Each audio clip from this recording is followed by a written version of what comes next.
Bueno, estamos acá con Laura Casabé, directora guionista, que acaba de terminar el rodaje de La Virgen de la Tosquera. Y vamos a hablar un poco de sus películas, su trabajo, su inspiración. ¿Cómo estás, Laura?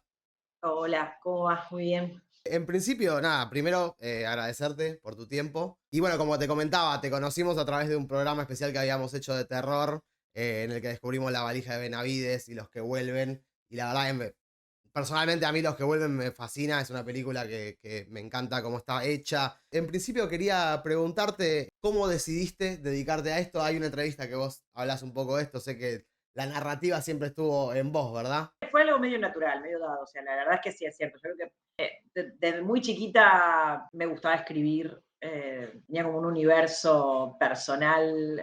Jugaba mucho sola. Tenía amigos también. Leía mucho. Mi papá había adquirido la costumbre de todos los domingos llevarnos al cine, un poco para descansar él realmente. Literalmente él iba a dormir la siesta. Pero yo miraba las películas y mi hermano también. Y bueno, yo creo que ahí es como que se instaló un poco digamos, yo creo que en ese momento formativo de mi vida es donde el cine aparece allá casi como algo medio, como una epifanía. Jugaba muchísimo, inventaba en mi casa, qué sé yo, y escribía mucho, tenía como medio fantasías de escritora a los, qué sé yo, 10, 11 años.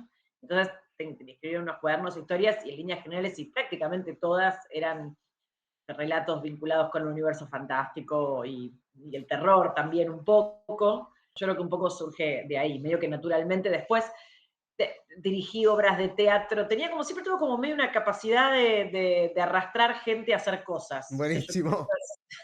sí, Sí, sí, sí. yo creo que En sí. otras entrevistas se resalta mucho esto de vos, aparte de que sos muy lanzada, ¿no? Sí. Después ves, o sea, medio a los tumbos, pero se puede, digamos. Sí, hay algo de eso que con el tiempo ya un poco revertí, bueno, bueno, ni tanto, la verdad, porque creo que ahora cuando dice la valija, perdón, la valija, cuando dice La Virgen de la Tosquera, que ahora la terminamos, creo que el guión de La Virgen de la Tosquera es de Benjamin Neistat Opa, y durante todo y lo trabajamos, y lo trabajó, lo escribió él, pero lo trabajamos juntos mucho tiempo y mientras estaba haciendo la película, que había pensado y planeado muchísimo un poco para revertir esta cuestión que era esto de lanzarme y después ver, sino tratar de hacer algo esta vez como lo más preparada posible. En el momento que la estaba haciendo me di cuenta que era una locura absoluta y que no podía creer que esté haciendo todo eso de vuelta me estaba arrojando a hacer cosas que siempre eran desafiantes, digo, siempre eran desafiantes. Una escena con perros, una escena con, o sea, la Virgen de la Tosquera tiene todo, todo lo te que la tiene que tener. jugaste. Benjamín Neistat, también director de Rojo, Sí, peliculón, ujú, sí, sí. recomendable. Nada, me encanta escuchar que hay un crossover ahí. Hay un crossover ahí. Buenísimo, buenísimo. La Virgen de la Tosquera surge no como un proyecto que viene, digamos, dado por Benja, sino por algo que nosotros le acercamos a Benja para trabajar, que era el cuento, los dos cuentos de Mariana Enríquez y una propuesta de película y una idea de época, porque la película sucede durante el 2001 en Argentina. Bueno, en ese sentido es lo mismo, pero lo que sí me pasa y que fui un poco aprendiendo con el tiempo y perdiendo es que la verdad es que a mí el trabajo de guionista per se no me gusta demasiado, digo, yo no es algo que disfrute. Claro. Como mi amigo Paulo Soria, él sí es guionista y es escritor. Entonces, yo creo que lo mío era más una herramienta para poder después llegar a la dirección. A mí creo que lo que más me disfruta es un poco el ensamble de todos los elementos, un Ahí poco la va. dirección de la orquesta, la arquitectura de todo el proyecto. La verdad es que de a poco me fui desprendiendo de escribir y fue bastante liberador abrirme a la posibilidad de habilitar que realmente el guión lo escriba otra persona y trabajar con esa persona. Y potenciar muchísimo más el trabajo. Claro. La verdad que Benja escribió un guión buenísimo que yo nunca hubiese escrito tan bueno. Es muy groso él, es muy groso. El cine es un trabajo colectivo y me encanta pensarlo de Total. esa manera. Lo que pasa es que creo que en Argentina un poco tenemos esta tradición Hacer de todo. hacer todo por diferentes circunstancias, pero bueno, surgió también después de Los que vuelven. Yo Los que vuelven fue donde un poco me empecé a desprender del guión. Lo trabajamos con Paulo y con Lisandro. Lisandro Vera, cada vez que suelto, digamos, algo que lo encuentro que el resultado termina siendo como mucho más enriquecedor, porque potencia el trabajo colectivo que es hacer una película. Ahora volvemos a Los que vuelven, pero, o sea, sos vos, Benjamín Neistat y un cuento de Mariana Enríquez. Sí, Ya lo quiero ver. vamos a ver qué onda. Ya lo quiero ver, pero ya. Los que vuelven tiene la particularidad, o sea, La Valija de Benavides sería tu primer largometraje después del Sí, Hada. sí. Marrale, Norma Leandro, digo, ¿qué se sintió laburar con un elenco de primer nivel así, no? Y para hacer una primera película, la verdad que fue bastante desafiante. No se comparan las experiencias. Yo creo que La Hada Buena fue un poco, es un ensayo de peli, fue un poco una escuela. Yo no, la financiábamos con fiestas. No tiene nada que ver. Yo creo que realmente una primera película es La Valija. Y la verdad que era una película ambiciosa. También creo que tiene que ver con que al no tener una formación académica y siempre ir por un costado un poco más marginal, acercarme al cine. Entonces, no sé, era como mucho más inconsciente y ambiciosa, yo creo que sí. Y entonces, bueno, nada, fue un montón trabajar con ellos. Nos arrojamos y nos salió bien. Ahora el cine fantástico y el cine de terror en Argentina se consolidó mucho más. Sí, sí, sí, viene Y, pegando fuerte. y hay muchos y más exponentes y es mucho más heterogéneo, pero cuando esa película cuando apareció, yo creo que, o cuando la hicimos, realmente había muy pocas películas hechas a través del Inca, digamos, de Claro. cine fantástico. Entonces yo creo que tanto a Norma como a Jorge, pues fue lo que me transmitieron, les resultaba cautivante eso, ¿no? De poder, es una película que en algún punto tiene algo de comedia, en algún punto, Sí. bueno, nada, digamos. Creo que les resultaba un poco divertido jugar a ese universo. Fue una experiencia que fue para mí muy desafiante, pero también por otro lado con la misma inconsciencia que me caracterizaba, sobre todo en esos años. No sé, tengo a veces una confianza en mí que me asusta. Entonces iba para adelante, ¿viste? Me parecía que bueno, qué sé yo, Bien, son buenísimo. trabajadores como cualquier trabajador del cine, que son figuras. Y realmente laburé con dos personas que fueron muy abiertas. O sea, tuve mucha suerte en ese sentido. Siendo tu primer película, ponele con un elenco así, ¿les permitiste hacer de más, digamos? O sea, les dejaste volar, pusiste tus límites, digo, La verdad que fueron los dos muy fáciles de dirigir. qué bien. Ese es el oficio, ¿no? Sí, no sé, sí, sí, sí. Eh, fue un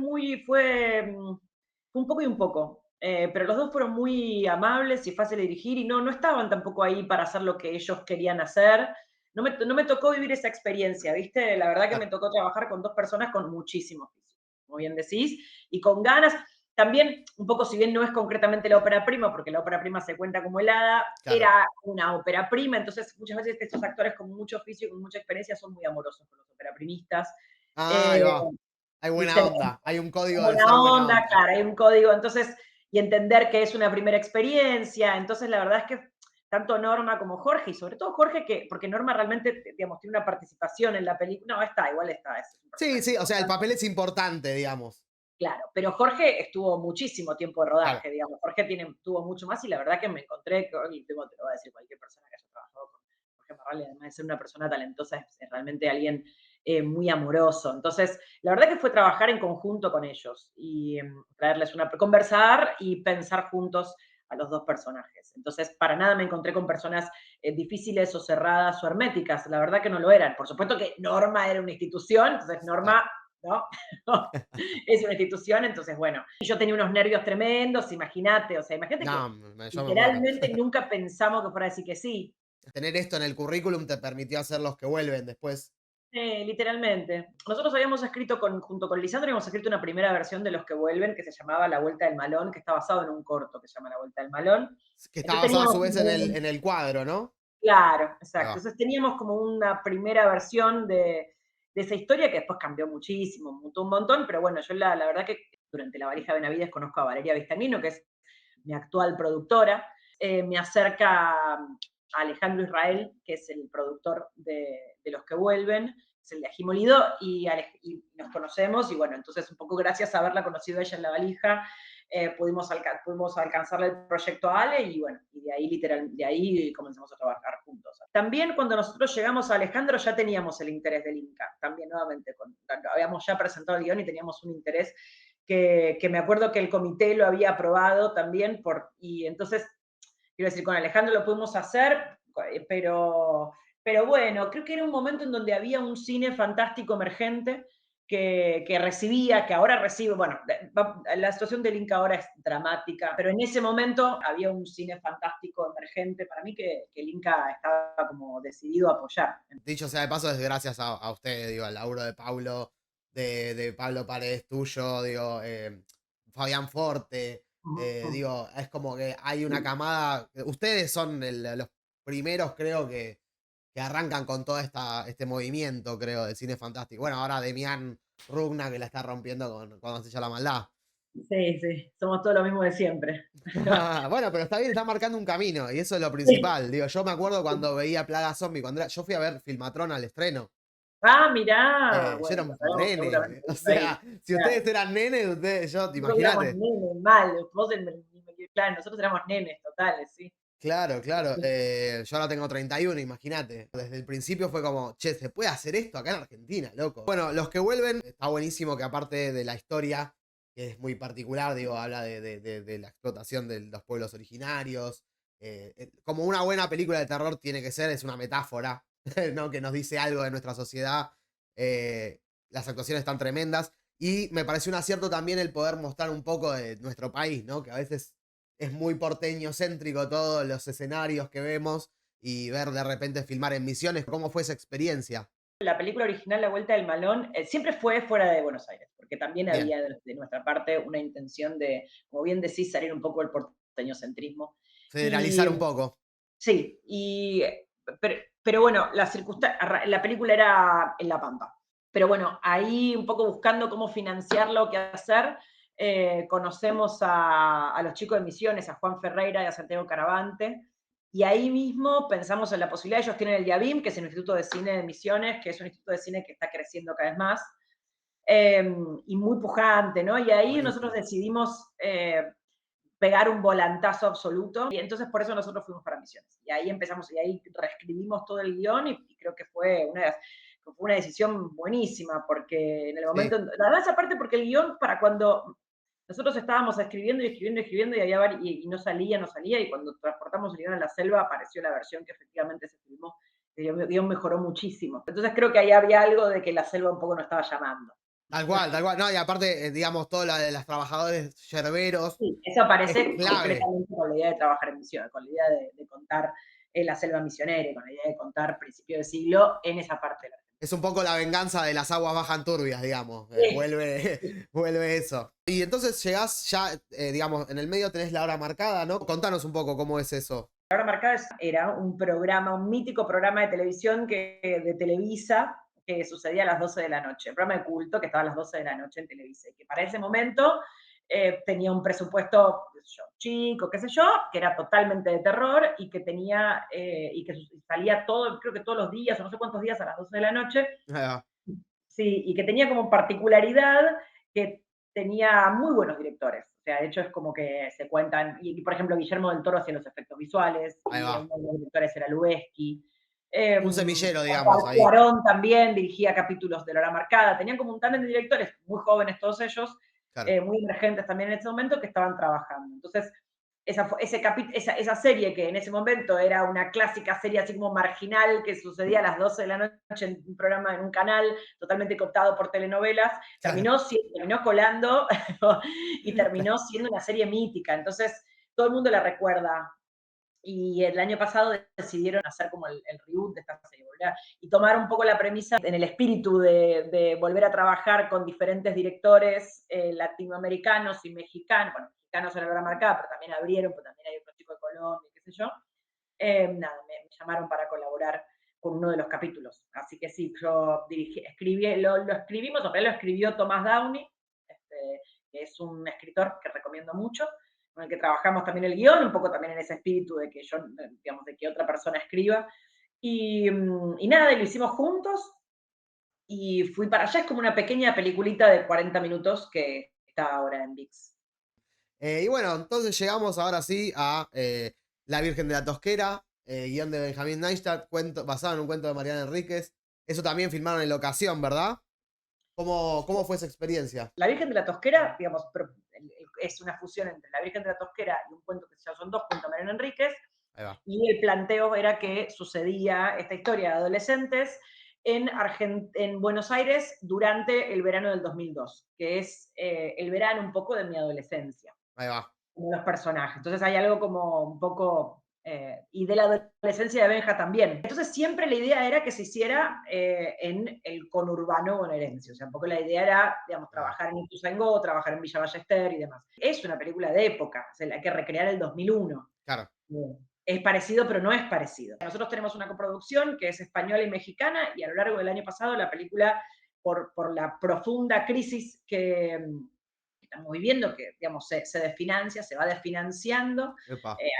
sí, se desfinancia, hay una gran diferencia de la plata que nosotros podíamos alcanzar a tener. Bueno, no se actualizan los montos del Inca, pero sí se actualizan los sueldos. Bueno, básicamente con la plata que nos daba el Inca, que igualmente no nos dio, que no nos dio hasta ahora, pero ese es otro tema.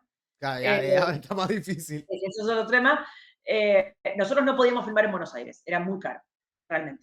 Entonces surge la posibilidad nuevamente de filmar en Mendoza. Ahí va. Qué lindo Mendoza. Che, re bien. La verdad estás pegando unos lugares para Es filmar. verdad, es verdad, ¿A dónde va bueno, la próxima? estuve un mes Bariloche. y medio en Mendoza, lo recomiendo. No, bueno, y al principio yo no conocía Mendoza, había ido de mochilera, de chica, y la verdad es que fue una sorpresa muy positiva, porque Es hermoso. trabajamos en la ciudad de Mendoza, que es una ciudad muy grande, que sí, efectivamente, tiene zonas que son muy similares a el conurbano bonaerense, pero que además, el gran hallazgo para mí de Mendoza, encontramos locaciones que hubiesen sido mucho más complicadas de encontrar acá. Fue mucho más fácil para nosotros contar el 2001 en Mendoza, creo, que lo que hubiese sido acá. Y lo fuimos a hacer a Mendoza porque Mendoza tiene una muy buena ley de cine que se llama Sí. Cash Rebate, entonces pudimos ir a hacerla allá. Así que sí, fue nuevamente federalizar. Como hacen. Trabajamos con actores de Mendoza, digo, la Ah, verdad que genial. Genial, el genial. elenco principal lo llevamos desde acá, digamos que hay elenco mexicano y elenco español, Ahí va. pero la verdad que después el resto del elenco es todo mendocino. Y por supuesto todos los técnicos, todos los trabajadores de la película también. Y eso podemos esperar para verlo el año que viene. Supongo que sí, Hay que supongo que ver. sí. Digamos, nuevamente el Inca está en una situación muy compleja Sí. y la verdad que las personas, todos los que somos los trabajadores del cine, estamos viviendo una situación absolutamente excepcional y muy dura. De hecho, muy concretamente nuestra película no, si bien tiene asignado un interés, hasta ahora no recibió, porque el Inca está céfalo hace 3 meses, Claro. se han decidido frenar las erogaciones económicas, entonces no recibió hasta ahora plata del Inca, de Claro. ningún tipo, No, sí, sí, sí. básicamente. Un desastre. Hay un incumplimiento de la ley. Lo digo en función digo concretamente hablando de este gobierno, ¿no? De la decisión de este gobierno, no del Inca per se, al cual defiendo. Pero bueno, nada, no quería dejar de decir esto No, porque no, estamos está perfecto, está eh, perfecto. Nosotros justamente venimos hablando de esto incluso antes, advirtiendo un poco de la sí. situación, que el Inca, si bien puede tener un montón de cosas para corregir, es algo importantísimo. Y bueno, justamente sí, te iba a pedir una reflexión que ya la hiciste, de lo que ha significado el instituto para tu cine, de hecho. Para mí, cine particular, éramos medio bichos raros. Digamos, ahora ya el cine fantástico y el terror se ha instalado un poco de otra manera y se habla de otra manera, pero en la época que yo tenía 20 y pocos, la verdad que fue el Inca desde el minuto uno y con la primera película, fue gracias a lo cual yo puedo ahora, por ejemplo, a lo cual pude dedicarme a esto y hacer mi carrera. Hablo de mí y hablo de todos los trabajadores del cine en Argentina. Son y yo tengo un inicio, digamos, también de los márgenes. Digo, porque trabajaba, porque bueno, nada, estoy en Plaga Zombie, digo, mis primeros pasos en el cine no fueron concretamente con el Inca, y fue un poco por desconocimiento mío, pero inmediatamente toqué las puertas del Inca, las puertas se abrieron. Entonces, el Instituto de Cine es algo que tenemos que defender, digamos, todos, no solamente los que somos trabajadores del cine. Todas las películas argentinas que les gustan y que las que no les gustan Sí. también todas tienen apoyo y están hechas gracias al Inca. De luego tendrán, por supuesto, están coproducidas con otros países, algunas con plataformas, pero busquen ese logo, están todas. Sí, sí, sí. Aparte, bueno, algunos se olvidan que también recupera dinero, ¿no? Que no es un pozo sin Bueno, fondo. me parece muy importante aclararlo, porque digo, y explicarlo 1500 veces, ¿no? Que mil es, quinientas el veces. Inca se financia con las entradas, esto ya lo debes haber dicho, pero digo, Sí, no sí, está mal sí. decirlo de vuelta, y es que el Inca es autárquico, el Inca se financia con la plata del cine, por lo cual, para decir muy concretamente lo que pasa ahora, si en este momento, al hoy, ¿no? Hoy, 13 de marzo, a un día de que salió la resolución del boletín oficial, en este momento no solo están frenando toda la actividad cinematográfica, no solo están despidiéndose en gente, sino que además están reteniendo plata que no es un subsidio del Estado. Totalmente. Están Totalmente. reteniendo la caja, digamos, durante enero y febrero se recaudó dinero de las entradas del cine y por eso siempre aclaramos que nosotros hacemos películas con la plata de las películas. Claro. Eh, Entonces, digo, me parece esto como algo que lo digo, por más de que ya se haya dicho 1500 veces, me parece que porque siento como que todavía no se termina de entender que si se retiene ese dinero no se está cumpliendo con la ley de cine y es Claro, efectivamente una, digamos, es ilegal. ley de cine como la que hay en cualquier país del primer mundo. La ley de cine en nuestro país establece un fondo de fomento y Sí, ese sí, fondo de fomento significa que establece la creación del INCA, que es el 94, y establece que el fondo de fomento, que las películas se fomentan a través de estos impuestos, que son gravámenes propios del cine, no son claro. los impuestos de la población. No, Sí, sí, no, no no se son los le saca jubilados, ni las plata a nadie. escuelas, ni los hospitales. No, no se le saca plata a nadie. Es Yo una lo falacia repito, sí, absoluta lo que, es, que decir que las películas se hacen con la plata de la gente. No, las no. películas se hacen con la plata nuestra, con la misma, con la plata de los que hacemos películas y las películas norteamericanas y las películas que se estrenan en el cine. Es un momento de alarma absoluta y es y de emergencia. Es lo que vos decís, son 1500 veces que hay que decirlo, porque siempre le encuentran una vuelta y cuando ya no hay más argumentos es, bueno, igual es un cine de mierda que no lo ve nadie, Que ¿viste? no es Como, verdad, que no que es no es verdad, verdad, que no es no es verdad, verdad. hay ejemplos empíricos de todo eso, ¿viste? Pero Absolutamente. Hay ejemplos eh, empíricos de todo eso, totalmente, que no es verdad. Sí, la gente eh, va al cine y sí la gente luego ve el cine en las plataformas, porque también no se puede medir con el cambio de paradigma ya cuánta gente va al cine tampoco. me encanta que directores, directoras como vos, aparte de hacer un excelente trabajo, por lo cual los felicito, también tengan compromiso con la industria. Eso es clave. Y que eso es muy argentino también. Sí, por supuesto, sí. Así Así que que bueno, bueno, te agradezco por tu tiempo, Laura. bueno, muchas gracias, Juan Pablo, gracias por el tuyo también. Y bueno, nada, nos estaremos viendo. Ojalá que cuando esté más cerca del estreno de la película, que estés acá, nosotros la vamos a bancar, como Qué con todas las bueno, películas independientes, nos las ponemos al hombro de onda porque nos excelente. encanta. Y yo con vos, fe ciega. Ah, Así nomás. bueno, bueno, qué bueno, espero, estamos trabajando para usted. Bueno, muchas gracias. Nos vemos.